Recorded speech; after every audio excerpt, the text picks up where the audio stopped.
Hi, I am back. It's been quite a few years since I came out with my video about Usher syndrome and how it's affected me with my story. I'm really here today just to pop on and do a quick update. So I wanted to go over where I'm at, and then for the rest of the video, I wanted to condense almost everything resource and support group wise that I have ever found or learned about Usher syndrome, because there's not one place that has everything. I'm going to go ahead and do a quick start on an update with me. So for Usher syndrome wise, everything has really stayed very similar. Nothing has changed too much, which is really good news. If you have questions just about where I'm at in that, go back and watch the previous video. I finished my undergrad, so I am now over halfway done with my doctoral degree in audiology. So that's kind of where I'm at now. So the reason we're all here for this video is resources. And I know resources are hard to find, so people would watch the previous video and they would just instantly find me on social media and then they'd say, what next? And I had a hard time directing people. I wanted to just go ahead and put everything into this one video, and I'm hoping it will help people. And I want to preface this with, a lot of my things will be relating to the US, so there's going to be a couple international things in there, but most of what I know is going to be related to the US. A lot of the summaries will be taken straight from their website or just what I specifically know. So I want to start with just resources themselves. So the first thing I want to talk about is the Usher Syndrome Coalition. The coalition itself is just a nonprofit that raises awareness and research for providing information for individuals and families affected by Usher syndrome. So the coalition has a lot of information on their website just about all sorts of research and then anything relating to Usher syndrome information. They host annual conferences that include meet and greets, researchers, panels, and the panelists are typically those who have Usher syndrome or their parents, or they're just very involved in this field. The conferences include topics like education, lifestyles, new research coming out, which I think is really exciting. They are typically in person, which is nice. The coalition also provides information about Ush Talks. So that just means that it's really just videos on YouTube that give information about Usher syndrome research. The coalition also provides information about the Usher Trust. What the Usher Trust is, you go onto the website, and this is really just like a virtual phone book essentially. And you voluntarily input all your information that they ask for, and it's really just like where you're located, a phone number they could reach you at, possibly an email. It helps register you in order to be able to be found for any types of clinical trials. And it was really just created because researchers had a really hard time locating people with Usher syndrome just because there was a lack of Usher syndrome, first of all, since it's rare, and then when they could find them, there was really no way to get a hold of them. So I really like that that was created because I think that opens up an entire avenue of all sorts of research. The next one I want to talk about is Avas Voice. So I love this group. I think they are such a valuable resource, and I really hope anybody who has a kiddo who gets diagnosed, they get a hold of this group. So what they are, it's a nonprofit organization focused on empowering youth, educating families, and school communities about Usher syndrome. One of my favorite takeaways from Avas Voice is advocacy. They actually have people there to really inform you and ask you questions about how do you advocate for yourself and how does someone advocate for you. And that's probably one of my favorite things about them. They have started doing a kids camp, and it's located up in New York. It's in the summer. It's an opportunity for kids who have Usher syndrome and even young adults who have Usher syndrome to go and just take a week, 5 days away from families, away from everything, just like summer camp, and they get to go hang out with other kids who have Usher syndrome. And that's something that I actually got to be a part of the pilot program on. So I was a counselor with Usher syndrome. There were multiple girls and boys who were counselors with Usher syndrome, which was really special to be a part of. It was just such a great week, and I love that Avas Voice has worked so hard to be able to bring those who have Usher syndrome together in a completely different type that we've ever seen before. The next one I want to talk about is USH1C. So it is just to create awareness and raise money for actually type 1C Usher syndrome. And they typically do a 5K and a 10K in Louisiana every year to raise money and awareness.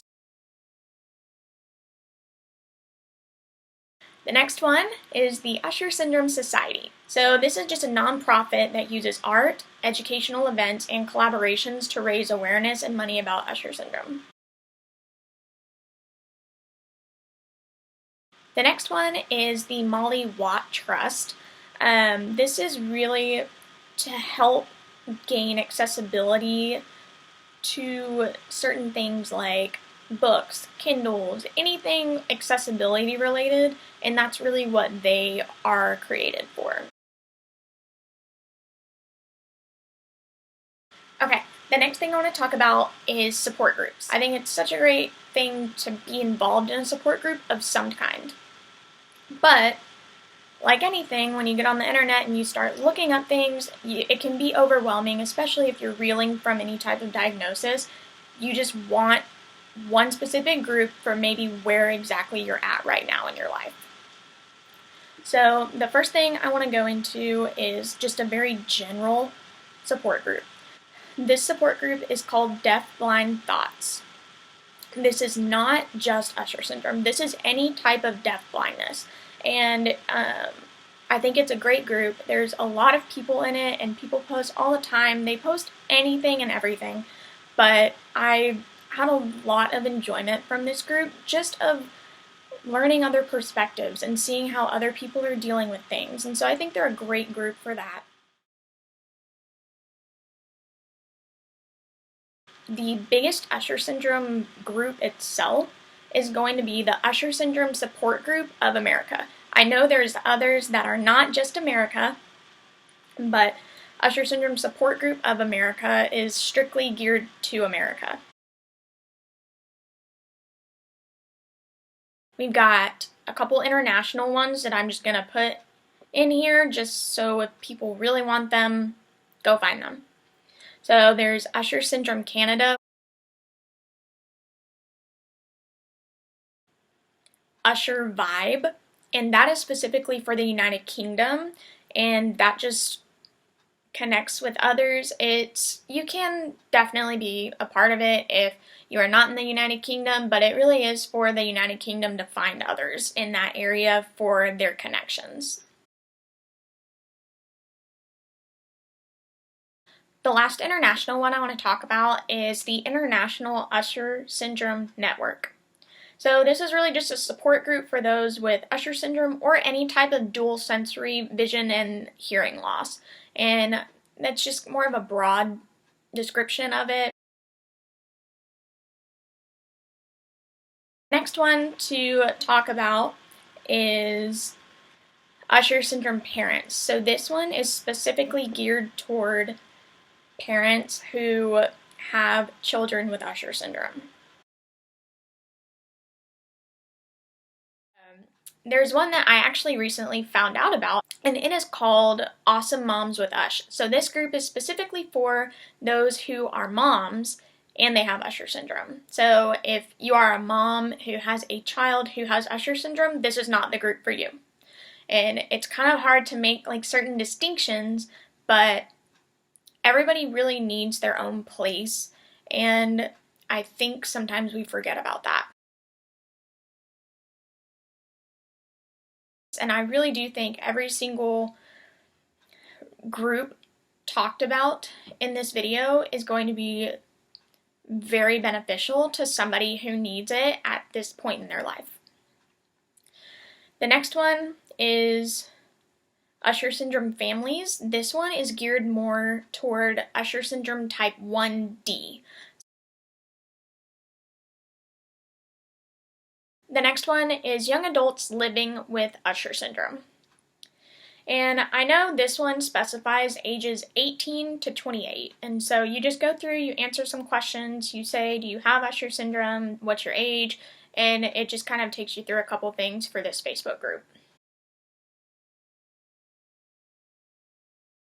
So a lot of these next ones I'm not really going to go into too much detail about because the name is pretty self-explanatory. All the links will be in this description box, so don't worry, but you will be able to find everything.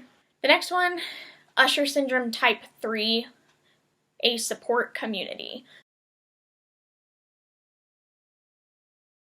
Proud moms of children with Usher Syndrome. So if you are a mom and you are needing support, go get on that group.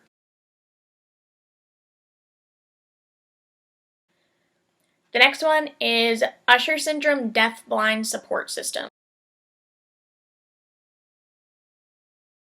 Another one is family members of Usher Syndrome and RP. So it is not specifically just Usher Syndrome, it's retinitis pigmentosa as well. 2 left. So the next one is Usher Research, and that is geared to specifically talking about different types of research that could have come out or anything that might be in a clinical trial right now.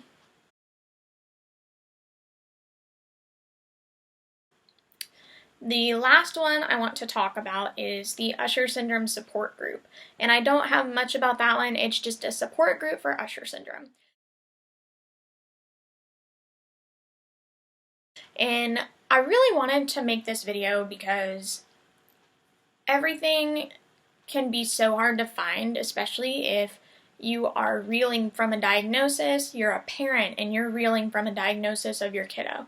And it can be hard. You may not know what you need at the time, and there's nothing that just condenses everything. So I really hope that this video helps you and can take you where you want to go in terms of connections, talking about research, getting more comfortable with the diagnosis. And I really just hope that this is a beneficial video